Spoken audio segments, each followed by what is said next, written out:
Hello everyone and welcome to my YouTube channel. Today we are going to discuss about how to block Safari on iPhone iOS 18. For example, if you do not want to use Safari for browsing, or if you want to block websites on Safari, so how you can do that? For this, what you have to do, you have to simply watch this video completely. So without wasting any time, let's start the video. So first of all, what you have to do, you have to simply make sure that you are connected to proper Wi-Fi or internet connection.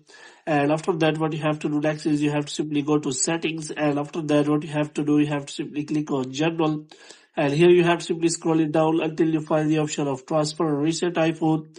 So here you have to simply click on transfer or reset iPhone. So here you have to simply click on reset, and you have to reset all of your network settings.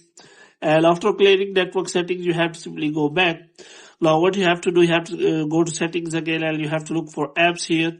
And here what you have to do, you have to scroll it down until you find the option of Safari. So here what you have to do, you have to simply go to Safari settings. And here what you have to do, you have to simply select for default browser Safari.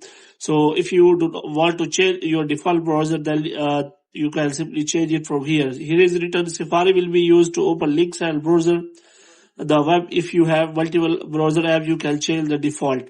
So if you want to use multiple browser, you can simply change the setting from here.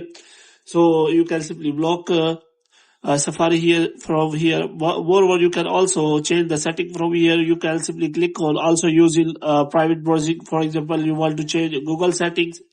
Moreover, you can simply scroll it down, and you can simply find many settings related to that. Moreover, what you have to do, you have to simply go back, and this time you have to go to screen time, and after that you will be able to turn off the restriction or turn on the restriction on Safari. So for this you have to simply search for the screen time here, and you have to turn on content privacy and restriction, so that a new kind of restriction will be available to the Safari, and you will be able to block the Safari on your iPhone. So hope you have liked this video. If you get more videos like these, you can subscribe our channel.